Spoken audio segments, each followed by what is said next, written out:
Hey, my name is Dave Pryor. Welcome to Leading Agile's Soundnotes. We're doing live streamed video interviews all week long at Agile2017. So if you don't get the chance to be here, you can still get a sense of some of the things that are happening. So different thought leaders that are speaking, people that have run the event have come by.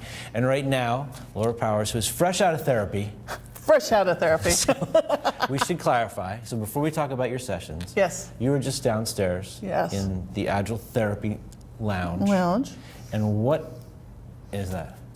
So this is an experiment, I believe, the brainchild of Chris Lee. And the idea is for folks who are new to... Paul. It's Paul, not Chris. Okay, so brainchild of Paul. The idea is for people who are new to Agile to have a chance to sit down with someone on a particular topic with or maybe a specific question and get some advice, get some therapy on whatever Agile topic they want. And different people were asked to cover different areas. And today was the very beginning of this. It was the inaugural therapy sessions. And it was a little slow to start out with. And so the therapists offered therapy to one another, which is also very good. Also important. Yes. Yeah, you got to take care of each other. And then we started having so much fun that I think we started to attract some folks in. Okay. And it was really interesting to kind of see what's on the mind of people who are new to Agile Agile Alliance, and what were they thinking about. Yeah. And there were some common themes in terms of trying to figure out. One theme that I saw in speaking with 6 or 7 folks was the middle managers, where do they fit into Agile, and how do we help them succeed, or at least not be an impediment to their teams. And this was across someone who works in the government, a couple of people at startups, and a couple of people at Fortune 100 companies. All wanted to talk about the role of managers, the role of middle managers in particular in Agile. Cool. So I think one of the things I think is so cool about the fact that they've kind of switched the way that because there used to be a coaching clinic, but this is meant to be a little bit different in that it's more than just how do I do X, Y, and Z. It's, oh my God, this part sucks and I can't take it anymore and I don't know what to do. Yes. So this gives people a chance to get some maybe coaching or advice, but in a different approach. Maybe like the change that they're going through. Yes. One of the guys actually sat down and he goes, I have 3 questions for you, and each one I want to know, am I insane or not? And so he asked, questions about how his organization was working, and he just needed somebody to say, listen. No, you're not crazy. Your take is actually more aligned with how Agile kind of works in quote unquote the real world. Do you find, I find that happens in class. A lot of people, I'll be like, yeah, that's just dumb and wrong. Like what they're doing is not going to work. And they feel so like, like yes, the fact that it's wrong doesn't matter. They're just happy to know that it's not just It's like belonging to your tribe, right? So you start to feel like, okay, I'm not crazy. And I think a lot of it is we're far enough along the adoption curve with Agile now that everybody has some experience and they've gotten it in different places. And now you put together a new company with this mismatch of experiences from previous companies, and weird things happen. So we have definitely Franken Agile. Yes. So and it can be a monster sometimes. Yeah. All right. So yes. Before we talk about monsters, let's talk about play. Let's talk about play. So Laura has 2 sessions this week. On Wednesday at 10:45, the power of play, coaching teams to play at work. Yes. Can you explain a little bit about what that is? So I'm a big believer in using games to teach and to coach, because it creates a metaphor for a group to experience something in a safe environment. So you can create that sense of psychological safety that we talk about. And the team can do something in a space where if they fail, they can learn from it, but they haven't endangered their livelihood or their product or something like that. Exactly. So that was the place that I was coming from. And honestly, when I first started out, I thought serious games to teach was a good thing. But I thought that a team that went and played foosball in the break room was basically just taking a break. And last year I ran across a book by Stuart Brown. Stuart Brown, and it's called Play. And there's the National Institute of Play. So we Americans think it's so important to play that we actually have an organization who's dedicated to it. And this guy has done a ton of research into how do we play, what is the value of play, and it's very compelling that play helps catalyze a person's creativity, their innovation, and actually their longevity. So as an adult, if you have ways to play in your life, you will live longer than someone who is all about the work and not about the play. So how do you define play? So play is whatever it is that is quote unquote fun to you. Okay. It's how you choose to spend your free time. Okay. And so it doesn't, this is the thing I want to check in with you on. It doesn't necessarily mean it's not work. Right. Work could be play for someone too. Work could be play for someone too, and it could be a different kind of play, because there's some people who play by creating something. And I think for a lot of software developers who just don't want to be in the meetings and just want to be creating code, who want to be doing their craft, it's about that creation, and that actually is part of the play for them, is that creative moment, as much as also for, say, graphic designers or artists or things like that. Do you think that the developers that you know see themselves as being creatives in the same way that a graphic designer would see themselves as being a creative? I see it more and more. Okay. I see a recognition, and I think the watershed moment is as managers are starting to understand that, because I think you and I both probably have the history of managers thinking, well, how hard can it be? It's lines of code, it's typing, it's just... Monkeys could do it. Monkeys could do it. It was the concept of software development as a manufacturing process. Yeah. And now people are starting to understand. As opposed to the creatives. As opposed to creative, as opposed to the craft of software.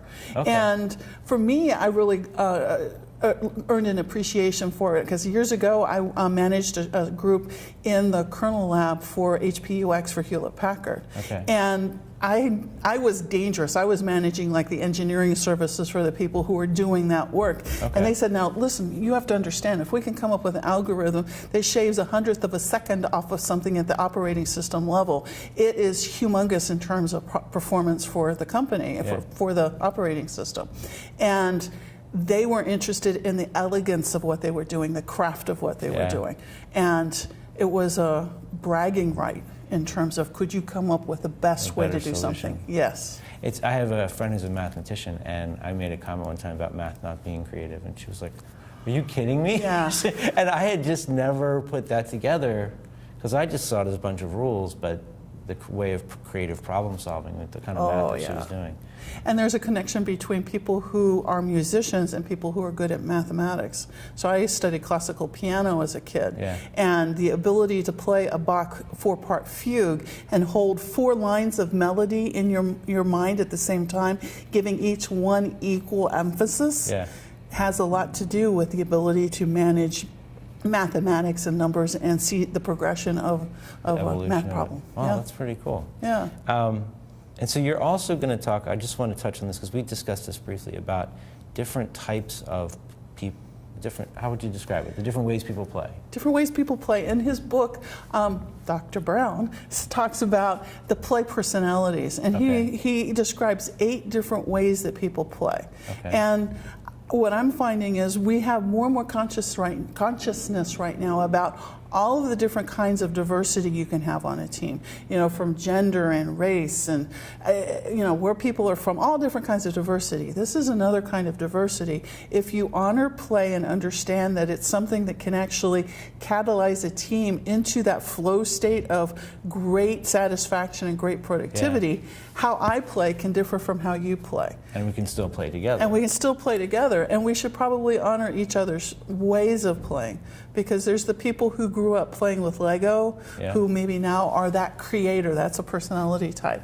That's different from the person who's a storyteller or a person who's a joker. And so on an average Agile team, you're probably going to have all the personality types represented. And then and by understanding these play personalities, you'll understand better what it is that brings satisfaction and enjoyment for different people on the team. So it's like cross-functional in a different direction. It's cross-functional in a different direction. Very cool. Yeah. All right, so this one is at 10:45 on Wednesday, and now we're going to talk about climate. Oh, this is the one I'm excited. I was excited about the last one, but I'm extra excited about this one. So Thursday, 10:45, it's not just about culture, co-creating an awesome agile climate in an imperfect world. Yes. So. Yes. What do you mean by climate? Yeah. So this talk all came out of about this time last year. I was actually feeling kind of burned out in the Agile group, Right. you know, because we go to these conferences and it's really awesome. It's like a family reunion. You see people that you see your friends, you make some bad ideas, decisions, limit your career, drink a few margaritas, life is good. And I started to look for other opportunities to go outside of the Agile world and check out other things and see what I could bring back. So I went to this little mini conference in the Bay Area on culture. Okay. I was the only Agilist in the room. And there was this guy named Sean Murphy who has a book out called The Optimistic Workplace. Okay. And he talked about climate and culture. And climate is the personality of an organization. It's the way things are done around here. Okay. It tends to be very slow moving and it takes a while to shift. And there's a lot of talk right now in the Agile community about the importance of culture and how the change tends to need to come from the top and that it takes a while. Okay.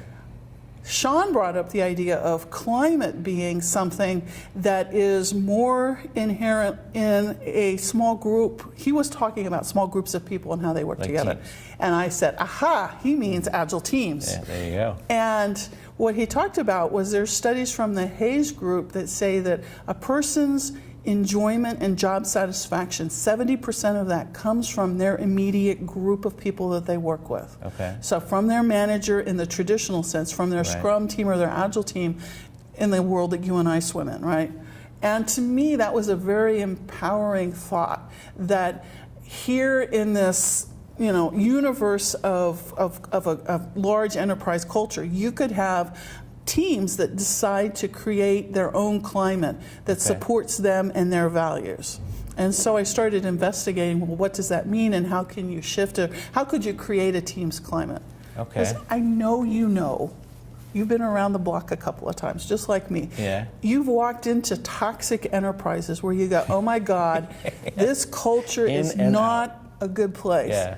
And even within there will be these little pockets of teams that are happy. That get work done, that have figured out. Not happy in a dysfunctional, I like being in pain way, but actually happy. Yeah. And they're actually thriving in spite of some of what's going on. And I started connecting the dots, and it's like, this is really cool, because for us to shift the enterprise culture, if you create enough of these pockets, you start to shift it, and it doesn't always have to only come from top down. Okay. The group can actually start to affect it. So I want to ask, I'm going to say something to you that I say in my classes, and with all this in mind, I'd like you to respond. So one of the things I will often say is that as a Scrum Master, it is your job to create a culture of safety where your team can be open about things and share whatever they need to share. And that is my way of saying, it's on your watch, you're in charge of this, make it happen. But what you're saying is it's a whole... It's interesting because it's like you and I share a brain sometimes, which is a scary thought. And then one of us is just sitting there like, oh, he's got custody today. The interesting thing is, to me, the first step of creating a really great team culture is having that place of psychological safety. Okay. And I do think the Scrum Master is a person who needs to really promote it. Okay. But it is everyone's responsibility at some level, because as a Scrum Master, if I'm trying to help create a sense of team safety and psychological safety, and there's one outlier person who doesn't honor that, then they could ruin everything. So but that's almost like the Scrum number Master kind of sets up the space, and they have to come in and fill that space. Yes, Okay. yes, and it's their choice on how they fill that space. So if I'm in a toxic environment, and I want the climate to be different, is there guidance on how to change that, other than going home and working on my resume? Can it be transformed? It can be transformed. It's a team decision. Okay. And I think even if the choice ultimately is for you to go home and update your resume, there is an aspect of bloom where you're planted, because sometimes in those moments of chaos and toxicity, there are great things happen sometimes, right? And there's certainly, for me, some things I would do over if I had my career to do over from that perspective. But don't you think, in terms of galvanizing a team, sometimes the us versus them thing can be very powerful? Yes. Yes. It's almost like the old MASH reruns of that little hospital unit surviving in Vietnam despite all of the craziness that was going on, and the the U.S. Leadership as much as some of the things that happened in Vietnam. They had created a climate that supported themselves. Yeah. And they were sad to see it end, just like we were. I mean, probably happy to leave, but sad. Happy to Yeah, go home, yeah. but sad to leave it. So you mentioned a word that I wrote down when you said it because I was thinking about something. So choice. One of the things that I will often comment on is like if you're in an unhealthy environment, you're choosing every day to go be in that environment. I think it's important for us to take responsibility for the fact that we can't, especially I think in Agile, it's not okay to be a victim and say, they're making me do this, I have to be here. You can do something else. You can go be somewhere more healthy. But that's very scary. It's very scary, and it's interesting when you talk to Agile coaches in particular, you are paid to go in and help organizations change and transform. And a lot of times you have to go into a swamp and help deal with the alligators in the swamp. And if there were no alligators, they might not need you. We'd all be out of work. We'd all be out of work. That's funny when people complain about it. Like, it's more work. Now, that said, I think it's really important for everyone to understand the term of a threshold. So from a psychological perspective, we all have a threshold. If you had everything that was important to you about your work, everything that you loved about your work, there's probably something that if it happened would have you say just almost immediately, I'm done with this, I'm out of here. That's a threshold. Okay. For a lot of people, that has to do with some break in respect, break in integrity, being disrespected from maybe a discrimination perspective. There's different things about that. But for most people, it's usually one or two things. You cross this line, I don't care, I'm done. And you need to be aware of that. But don't you think a lot of people don't even know where the line is? Until you've got to think about that. Yeah. Once you know that, there's a lot of space between that threshold and I'm really happy. And like you said, you're choosing to be in that space. And how you choose to look at that situation can either make it or break it. I took a little break some years ago out of high tech and actually did real estate investing, got my real estate license because how hard could it be? Got into doing sales. And so one of the beautiful things about sales is they're very focused on professional and personal development because if you're not clear in who you are, it's really hard to be a good salesperson. So there was one time in a training I heard a guy talk about how he had learned that it's your choice how everything that happens to you, how you view it. And he said, I was on my way to a listing appointment and it was a big house and I was gonna get this listing and I was gonna make 50 grand and it was gonna be awesome. All except I got a flat tire. And he goes, old me would have said, blankety, blankety, blank, flat tire, missing the appointment, gonna miss out, this is awful. He said, I had to choose how I reacted to that. I chose a different reaction. He goes, what happened was the tow truck driver was looking to sell a duplex and buy a house. He got both of those deals. He still got a chance to make his listing presentation and he got that deal. And so he said because he was in a space that was cool, calm, centered, and he could build rapport with people, it actually turned out better than the day that he had envisioned. Okay. And the skeptic in me wants to say, well, it just... the universe didn't set that up that way. No, I don't think the universe didn't, but if I'm in a... If he had a bad attitude, it probably wouldn't have made sales. If I'm in a bitchy mood, I'm not going to go out there and maybe strike up a conversation with someone who really needs to know me, I need to know them, and that we might be lifelong buddies and partners and whatever. But if I go out there and I'm in a different mood, who knows who I might meet and where it might lead. So I want to go back to the climate thing. Take this with us. So, and I'm pretty sure I know the answer, but I'm just going to say this extreme opinion about this to see how you react. So when you talk about climate and trying to have a healthier climate, you're not saying, I'm assuming, that everybody should just be like, oh, it's great. My shoes just caught on fire. Oh, well, that's a blessing. It's all good. Everything's wonderful. It's not. No. Because some stuff sucks. Oh, yes. Yes, but it's as a team, how do you react to that? Okay. So there's two pieces to my talk. One part is understanding the values of the team. And I don't mean the Agile Manifesto values, I don't mean the Scrum values, I don't mean your corporation put it on the walls values. Dave Pryor Dave Pryor has a set of values that are important to you about your work. So and the question that you ask yourself is, what is important to me about my work? And no censoring, no wordsmithing, whatever. You start that list, and then you start laying it out in terms of you rank order it, just like your backlog, and you can come up with what's the most important thing to me, what's the next most important thing, that list. And if you've got a team that has that psychological safety that we talked about, you can have an hour discussion where people brainstorm that, and then we each share what is the 4 or 5 top values for me for what's important to me about my work. And you share yours, and the next person shares theirs. And we don't try to combine it. The only goal is to understand what is important to you about your work. And your top 5 is, in essence, your operating system for your work. It is the things that it's like the non-negotiable. It's what makes you tick. The table stakes, Like for me, my top 1 is, it changes words sometimes. Right now I'm using the word pono, which is a Hawaiian word. And what it means is right with myself, right with you, and right with the world. It's a version of integrity. And it's the most important thing to me. And then there's, and fun's in there, and, learning and different things like that. So when I share that with my team, they start to understand why I love going to conferences and different things like that. So as a team, when we start to have these tough times, we know how to cover each other's backs because we know what's important. For example, I would be surprised if in your top 5, there's something in what's important to you about your work having a tie into providing for your family and being there for your family. And so I don't have kids. You have kids.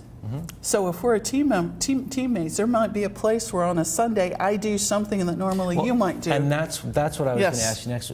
I was talking with Sally Ann about neurodiversity, and you want diverse kinds of people, but we might not all share the exact same top 5, but that's a strength as well because it allows us to take care of each other.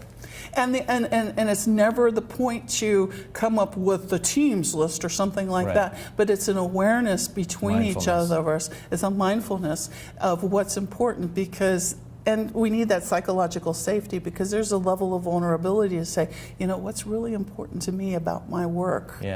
When you get to that top 5, and it's not the things that are usually at the top of your mind. That's the other thing I was going to say. Whatever you want to write down is probably not those. The other ones are going to get to later. So if someone comes to my session, we're going to go through this exercise, and what I've taught folks is you have to ask this question 3 times. Because the things that are really the top of the list are very core to you, and your unconscious may not offer it up at the first. And whatever someone says is right. So for me, in my top 5 is the idea of abundance. And that is for me how I say money, because I want to come from a perspective of I want to create things where Laura has toys and Laura has security and things like that, but I also want abundance for you. Now you might have a totally different way of saying money is important. I would say I have a different way of saying abundance. My wife and I talk about this. Like, there are ways that I could make significantly more money if I wanted to, but we've had this conversation that we don't live our lives that way. Like we know what we want, we know what we need. That's what we ask for. We don't ask for more because we're going to do other things. And it's a choice. It's a value system. It's a value system. And if we were going to be business partners, it would be very useful for us to be aligned on that. And for me to hear you in your words explain that. Because then I understand where you're coming from. And we can make decisions kind of on the behalf of each other with that in mind. That's awesome. So this one is going to be Thursday at 10:45. Thursday at 10:45. Okay. And I'm trying to remember, you've got Dublin. We should mention Dublin really quick. Yeah, so what are you going to be doing in Dublin? In Dublin, we're going to be talking about saying yes to no. And so I actually contacted her a few weeks ago because I saw the title. I was like, oh, yay. I get to say no again. Because it's interesting. I think the Agile community is so wired to say yes and to be agents of possibility and agents of growth and hope. And sometimes we take that a little bit too far, and we say yes to too many things, and then we can't deliver. Yeah. And that's not good either. Yeah. So this grew out of some product owners who wanted to say yes to everything at the company that I'm consulting with right now. Okay. And the more we talked about it, the more I came to understand this is a fairly widespread problem. Yes. And it's actually multi-level. I mean, a lot of companies have a culture that supports this. Then on top of that, that expects it, Yeah. that rewards it because we want to be agents of possibility. Especially in the product owner space, if your backlog isn't in good order, you can't have the conversation about, yes, Dave, I understand you would like to do this. Where does this fit in terms of the other priorities we have? Yeah. So if you just are behind in that can cause It's harder problems. to see what's going on. And then the other part is, how do you say it, and how do you say it gracefully to the manager or the stakeholder? And how do you coach that other person to receive it? So we're going to talk about all three of those, because I think it's really important. That sounds awesome. I wish I was going. Well, I wish I was going to Dublin, but I'm going to be happy to be with my kid on Halloween. Yeah, I'm looking forward to seeing how the Irish do Halloween. With lots of beer. With lots of beer. There's a rumor that we will be going to Guinness, so. It's awesome. I am. It's really, really cool. It's really neat. I have no doubt. Cool. Well, thank you for coming by, and enjoy you're the very rest welcome. of the show. Thank you. Go see Laura Sessions. Thank you. Thanks.